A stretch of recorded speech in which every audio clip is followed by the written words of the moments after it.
السلام عليكم متابعينا الأعزاء. زواج الفنانة مي عز الدين، تفاجئ الملايين بزواجها من هذا الشخص المشهور، ولن تصدق من هو، وستتفاجأ برد فعل طليقته الفنانة والمطربة المشهورة. شاهد الفيديو للنهاية، لكن قبل البداية لا تنسوا الضغط على زر اللايك والاشتراك في القناة وتفعيل جرس التنبيهات ليصلكم كل جديد. لم تكن الصورة والتعليق اللذين نشرتهما مي عز الدين في الأسابيع القليلة الماضية عبر حسابها الخاص على انستجرام مجرد مزحة، بل كانت بمثابة خطوة إلى الأمام تحضر من خلالها مفاجأة لمتابعيها. ما هو هذا المنشور سوى بداية رحلة جديدة تستعد لها مي عز الدين، ألا وهي دخولها القفص الذهبي في الأيام القليلة القادمة، مشيرة إلى أن شخص قلبه اختارها وهي اختارته من بين ملايين الرجال. أخيرا لقيت فارس أحلامي، فأثارت يومها الضجة والتساؤلات حول ما إذا ما كانت تعيش قصة حب. وفي هذا الشأن لوحظ قيام الفنانة مي عز الدين برحلات سفر برفقة والدتها إلى مدينة الغردقة في مصر، وقد رافقهم هذا الفارس. وهذه الرحلات هي لقضاء أجازة قبل أن تبدأ مي بتصوير مسلسلها الجديد لشهر رمضان 2025 الذي ستلعب فيه دور البطولة. وقد تعاقدت مع شركة فور للإنتاج الفني، وأتيحت لها فرصة اختيار من سيشاركها في هذا العمل تحت إشراف المخرج إبراهيم فخر الدين. الغموض في هذه العلاقة جعل من مي عرضة للشائعات،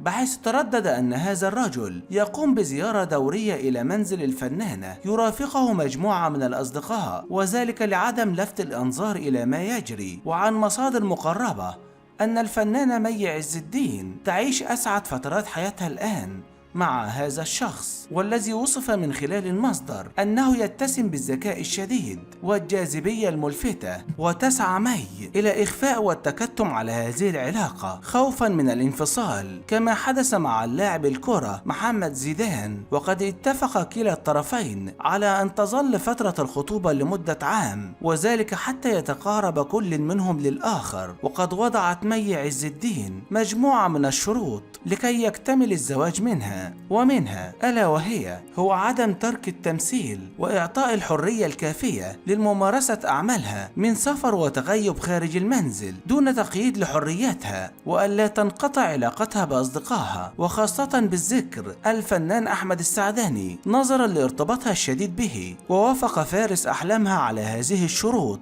بل وعدها بما هو أكثر من ذلك. قرر شراء أفخم فيلا بالقاهرة حتى يكون عش الزوجية لهما، وقرر بناء شركة إنتاج كبيرة تعمل فقط على الإعداد لمجموعة أفلام سينمائية قادمة. لم يكتفي الأمر على ذلك، بل قام بالاتفاق مع مصمم أزياء عالمي لتصميم فستان الزفاف، والذي يقدر بالملايين الدولارات.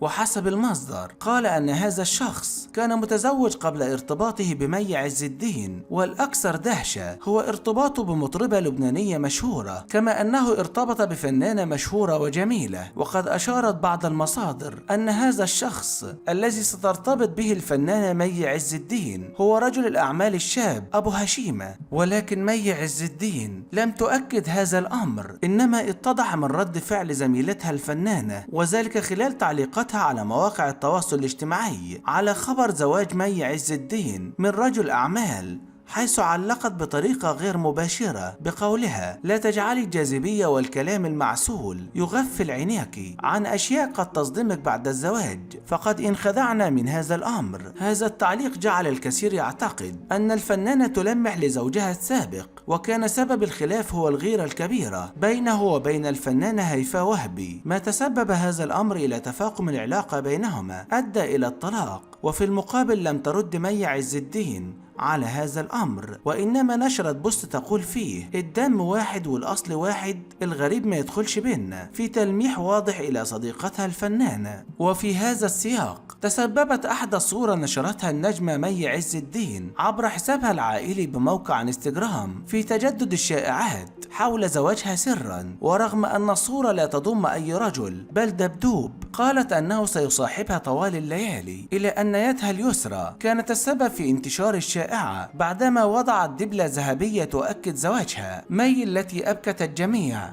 بحديث عن رغبتها الملحة في الزواج والإنجاب وتكوين عائلة، وتحدثت طويلا عن فشل علاقتها العاطفية لأسباب مختلفة. نشرت صورة لا تظهر وجهها ولكن يبدو واضحا فيها صورة لدبدوب، علقت عليها قائلة: دبدوب ميكا بتاع الشتاء، مهمته ابتدت من النهاردة، مش بتنام غير بيه، يفرج عني ايه. قصة الدبدوب لم تشغل جمهور مي الذي توقف امام الخاتم الذهبي بيدها اليسرى ليستعيد اجواء شائعة ظهرت مطلع رمضان الماضي اثناء تصوير مسلسلها الاخير، واكدت ان مي تزوجت سرا من اعلامي شاب مقرب من زميلتها الفنانة زينة، ولم تظهر مي وقتها لنفي او تأكيد الشائعة وتركتها للنسيان.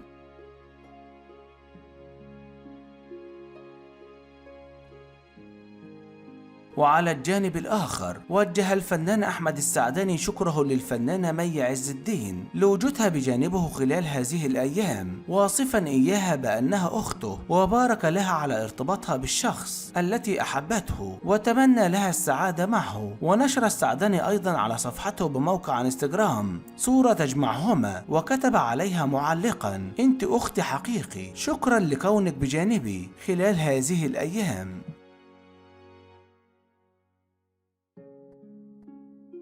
ما جعل بعض المتابعين يقارنوا تلك الكلمات بما قاله المطرب حسام حبيب لشيرين عبد الوهاب، وأيضا ما قاله عمرو يوسف لكندا علوش والكثير من الفنانين الذين بدأوا بكلمة أختي وانتهت قصصهم بالزواج، وبدأ المتابعون يكتبون له: بلاش موضوع الأخت ده عشان بعد كده بيتقلب بجواز. وردت الفنانة مي عز الدين على شكر الفنان أحمد السعداني لها لوجودها بجانبه قائلة: بحبك يا عيون أختك أنت، يا رب أشوفك دايما مرتاح ومبسوط قاعد جوه متربع.